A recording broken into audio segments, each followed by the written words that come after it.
आज शहीद के नाम पर वोट लिए, लेकिन उनकी आवाम के साथ उनकी हुकूक अदा करने में नाकामयाब है। यह हुकूमत कर्नाटक का आज यही रवैया चल रहा है। अस्सलामु अलैकुम दोस्तों, आप देख रहे हैं सलाम बेंगलोर। शेर की एक दिन की जिंदगी गीदड़ की 100 साला जिंदगी से बेहतर है। इस जज्बे के साथ बेंगलुरु में टिप्पू सुल्तान की पैदाइश के मौके पर ऑल इंडिया मजलिसे इत्तेहाद मुस्लिमीन AIMIM के बेंगलुरु के जनरल सेक्रेटरी मज़हर शरीफ और शफीक अहमद और तमाम टीम ने देवनहल्ली पहुंचकर मुजाहिद आज़ादी टिप्पू सुल्तान को खिराज अक़ीदत पेश किया। इस मौके पर मीडिया से गुफ्तगू करते हुए मज़हर शरीफ ने कहा कि टिप्पू सुल्तान की कुर्बानियाँ हमारी तारीख़ का रोशन बाब हैं। आज हमें इनके हौसले, बहादुरी और कुर्बानियों के जज्बे को याद करते हुए अपने अंदर जोश पैदा करने की ज़रूरत है ताकि हमारे मुस्तक़बिल मजबूत हो। मज़हर शरीफ ने मज़ीद कहा कि आज के रहनुमा सिर्फ शहीदों के नाम पर सियासत कर रहे हैं, मगर अवाम के मसाइल हल करने में नाकाम हैं। हुकूमत और तंजीमें सिर्फ इंतखाबात के वक्त नज़र आती हैं। मुसलमानों के हालात दिन ब दिन बिगड़ते जा रहे हैं, लेकिन कोई मौसर क़ियादत सामने नहीं आ रही। इन्होंने मज़ीद कहा कि जिन तंजीमों का दावा क़ियादत का है वो दरअसल पुरानी सियासी पार्टियों से जुड़ी हुई हैं। आखिर में मज़हर शरीफ ने कहा कि जब तक मुसलमानों की अपनी आज़ाद क़ियादत नहीं होगी, हालात नहीं बदलेंगे। इस हुकूमत को लाने में उलमा इकराम, तंजीमें बहुत सारे काम किए। अभी आने वाले आखिरी दिनों में BBMP भी आ रहा है, उसको लेकर फिर से मुत्तहिदा माज़ एक्टिव हो गए अपने आखाओं की गुलामी करने के लिए। ये बरसाती मेंढक सिर्फ और सिर्फ इलेक्शन के टाइम पर बाहर आते हैं कि क्या हो रहा है मुसलमानों के साथ, आज क्या क्या हालात गुजर रहे हैं। क्या हम नहीं जानते अब तक DJLD KJLD के कितने बच्चे बाहर आए? ये लड़ रहे, वो लड़ रहे, इनके ऊपर इल्जाम, उनके ऊपर इल्जाम, नतीजा जीरो। 3 बच्चे बाहर आए, 3 इकरार जुर्म कर चुके हैं, 3 बेल मिल गए, खत्म। दीगर का क्या हो रहा है किसी को नहीं पता।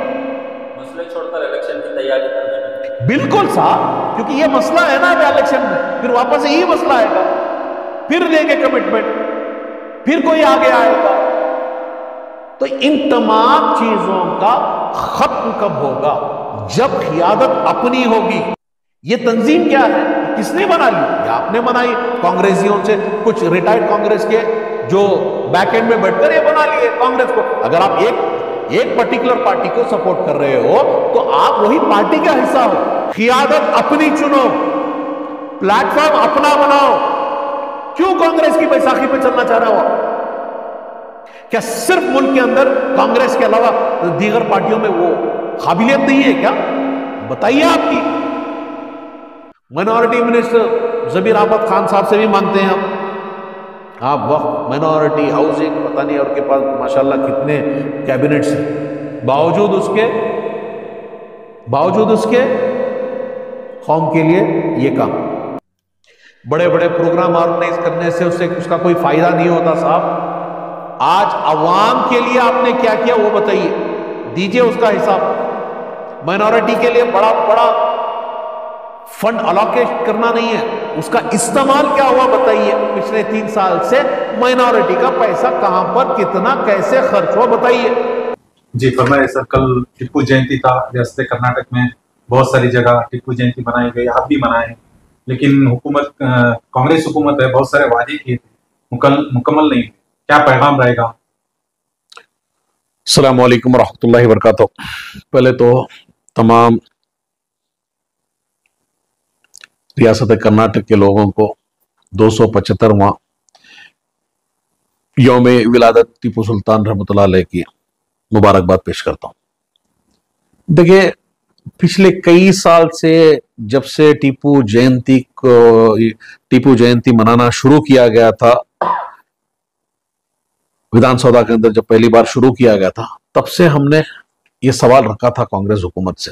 उसके बाद बीजेपी हुकूमत आ गई, उन्होंने बंद कर दिया। फिर अभी 3 साल हो गए, इनके करीबन 3 साल हो चुके हैं, करीब करीब। आज कांग्रेस की हुकूमत है। कई सारे वायदे किए थे इन लोगों ने, हम तमाम जानते हैं। इसीलिए इन वादों को मानते हुए रियासत के कर्नाटक के खुसूसन मुस्लिम अक़लियत ने इनको भर भर के वोट दिए।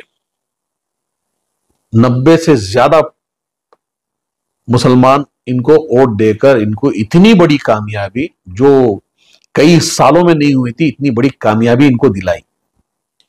लेकिन बावजूद उसके हर बार की तरह जो 75 साल से जो बिछड़ों के साथ, मुसलमानों के साथ जो नाइंसाफी होती रही है, वो आगे बढ़ती गई है। इन लोगों ने जो वादे किए थे, उसकी एक वादे के ऊपर एक अमल नहीं हुआ। और इसमें सबसे बड़ी जो नाकामी है वो हमारी क़ियादत की नाकामयाबी हुई। ये नाकामयाबी का रीजन हमारी क़ियादत, जो आज हमारी सो कॉल्ड मुस्लिम लीडरशिप है, जो हुकूमत में है, मिनिस्ट्री लेवल में है, एमएलए 7 से 10 हो गए, एमएलसीज हो गए, लेकिन होने के बावजूद, हुकूमत के अंदर होने के बावजूद मुसलमानों के हुकूक देने में आज भी ये कांग्रेस हुकूमत नाकामयाब है। इसी टीपू जयंती को जब बनाया गया था और इस बार के इस टर्म के असेंबली इलेक्शन पे लड़ा गया था, बड़े शोरों से आज के हमारे मिनिस्टर साहब ने कहा था कि मुसलमानों के लिए हम टीपू सुल्तान के नाम पर एक यूनिवर्सिटी बनाएंगे। यूनिवर्सिटी तो छोड़िए साहब, उसके नाम पर अभी तक जगह भी अलॉकेशन नहीं हुआ। जगह तो छोड़िए साहब, उसके नाम पर आपने एक डिजाइन तक भी नहीं बनाया। ये आपकी क़ियादत है। ये क़ियादत ऐसी है आज कि यहां पर सिर्फ और सिर्फ, जैसे वो 2014 का सभी को याद होगा, मोदी और अमित शाह ने जोर जोर से कहा था कि हम हर भारतीय के अकाउंट में 15 लाख डालेंगे। तो उसके बाद जिस तरह अमित शाह ने कहा कि भाई ये तो एक इलेक्शन का जुमला था, उसी तरह आज ये कर्नाटक रियासत की हुकूमत, कांग्रेस की हुकूमत जुमलाबाज है। आप एक बताइए, ना डेवलपमेंट हो रहा रियासत के अंदर, इंफ्रास्ट्रक्चर की हालत क्या है हम तमाम को पता है, नौकरियां नहीं है। इन तमाम चीजों के ऊपर इन्फ्लेशन तो आसमान छू रहा है। इसके ऊपर क्या है हुकूमत का जवाब? क्या है? मुसलमानों के अंदर तो ज्यादती हो रही है। आज तक हिजाब के ऊपर जियो पास नहीं हुआ। इसके जवाब कौन देगा? इसका जवाब हम मांगते हैं सीएम सिद्धरामैया से, डिप्टी सीएम डीके शिव कुमार से, माइनॉरिटी मिनिस्टर जबीर अहमद खान साहब से भी मांगते हैं हम। आप वक्त, माइनॉरिटी, हाउसिंग, पता नहीं और के पास माशाल्लाह कितने कैबिनेट्स हैं, बावजूद उसके कौम के लिए ये काम जीरो। बताइए क्या किया आपने? बड़े बड़े प्रोग्राम ऑर्गेनाइज करने से उसका कोई फायदा नहीं होता साहब। आज अवाम के लिए आपने क्या किया वो बताइए, दीजिए उसका हिसाब। माइनॉरिटी के लिए बड़ा बड़ा फंड अलोकेट करना नहीं है, उसका इस्तेमाल क्या हुआ बताइए। पिछले 3 साल से माइनॉरिटी का पैसा कहां पर, कितना, कैसे खर्च हुआ बताइए।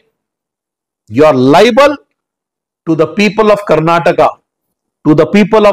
Karnataka, specially the Muslim community, minority community. बताइए आप, कोई नहीं है डेवलपमेंट के बारे में। आज शहीद के नाम पर वोट लिए, लेकिन उनकी आवाम के साथ उनकी हुकूक अदा करने में नाकामयाब रहे। यह हुकूमत है कर्नाटक का, आज यही रवैया चल रहा है। सर, इस हुकूमत को लाने में उलमा इकराम, तंजीमें बहुत सारे काम किए हैं।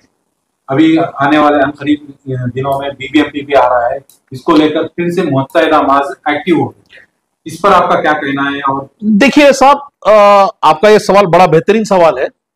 जो तंजीमें, जो इदारे, जो पर्सनालिटीज जिन्होंने इस इलेक्शन में इनके साथ खड़े होकर इनके वादियों को मानते हुए, इनके वादों को मानते हुए इन लोगों ने जो इनको वोट दिलाया था, उसमें एक तंजीम, ना एक पर्सनालिटी, ना एक ऑर्गेनाइजेशन, कोई भी हो, सवाल नहीं कर रहा साहब। जाते हैं, सीएम से मिलते हैं, रिप्रेजेंटेशन देते हैं, वापस आते हैं। हमने भी बड़ी कोशिश की, लेकिन हम जैसे उनको तो अपॉइंटमेंट भी नहीं देते। आपको मेरे अपने पिछले वीडियो में भी बताया था, काफी सारे महीने हो गए, मैंने तो आपको मेल भी बताया था कि हमने मेल किया, फोन किया, रिप्रेजेंटेशन देने के लिए। यहां पर ऑपोजिशन को चांस ही नहीं देते लोग। और जैसा आप कह रहे हैं कि आने वाले दिनों में जीबीए का इंतखाबात आने वाले हैं, उसकी डिलिमिटेशन हो चुकी है, कुछ ये पड़े हुए हैं। अब देखिए कैसे ये बरसाती मेंढक कैसे बाहर आ गए अपने आखाओं की गुलामी करने के लिए। ये बरसाती मेंढक सिर्फ और सिर्फ इलेक्शन के टाइम में बाहर आते हैं, या पता नहीं अब किस ऑर्गेनाइजेशन की बात कर रहे थे। ये तमाम सिर्फ कांग्रेस की गुलाम है, इनकी गुलामी करते हैं, सिर्फ इनको बुलाते हैं। ये कौन सा प्रोग्राम कर रहे थे आप? किसका प्रोग्राम था कल, बताइए आप? ये प्रोग्राम तो कांग्रेस के लिए किया गया है, हर बार करते हैं लोग। कभी नूर मस्जिद में कर दिया, यतीम खाने में, कभी खादरिया में कर दिया। ये तो सिर्फ और सिर्फ कांग्रेस को किस तरह से वापस फिर से मौका दिए कि किस तरह से कांग्रेस और बढ़े, किस तरह से कांग्रेस और डेवलपमेंट के काम पीछे करे, किस तरह से कांग्रेस और मुसलमानों को दबाए। इसका यही नतीजा निकलने वाला है, और इनके मकसद वही है। आते हैं, सामने बिठाते हैं, भाई कांग्रेस के अलावा हमारे पास कोई ऑप्शन नहीं है।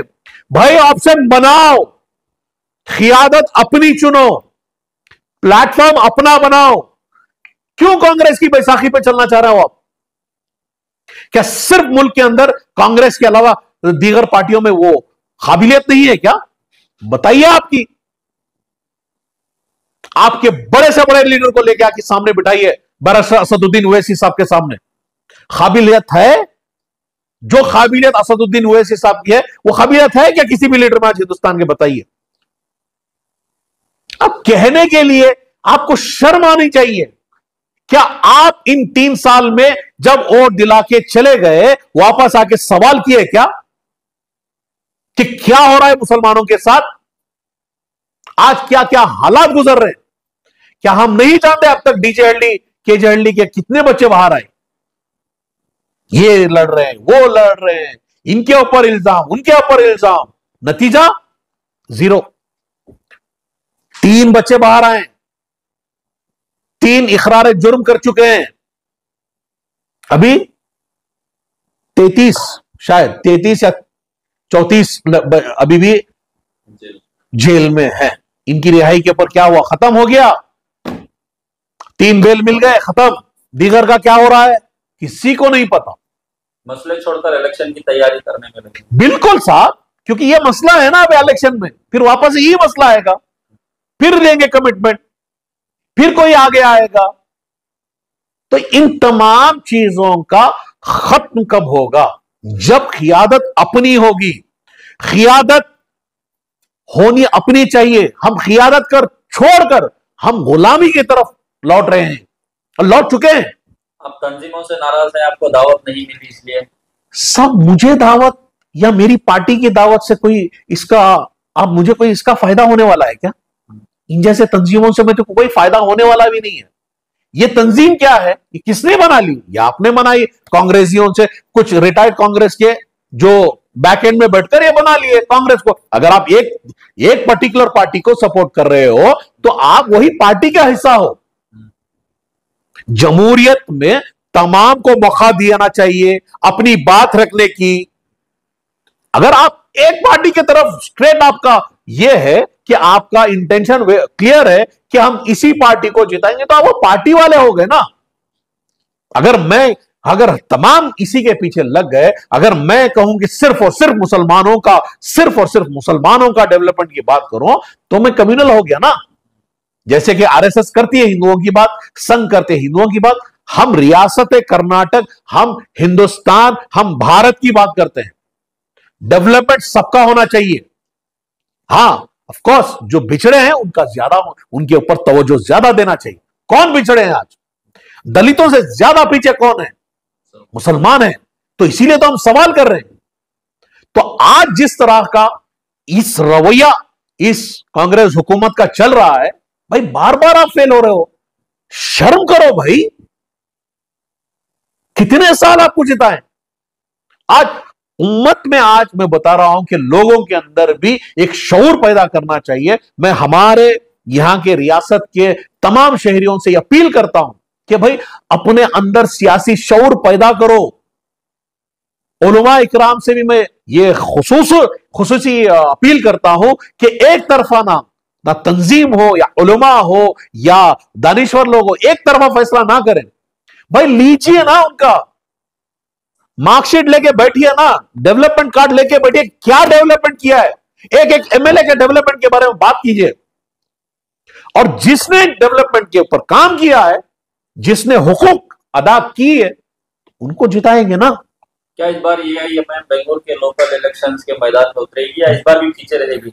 भाई इंशाल्लाह ना, पिछली बार हम पीछे थे और आप जानते हैं कैसे कैसे इन लोगों ने जुल्म किया था।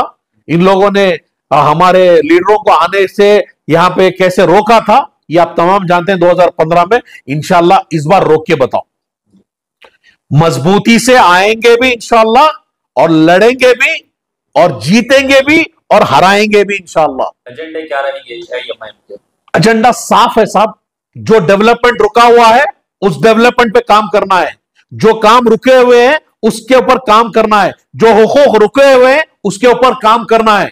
हमें सिर्फ और सिर्फ हुकूक और डेवलपमेंट के ऊपर बात करनी है। बेंगलुरु की आवाम से क्या अपील है? बेंगलुरु से आवाम से हमारी अपील यह है कि भाई मजलिस इत्तेहादुल मुस्लिमीन एक सियासी जमात है और आपकी जमात है।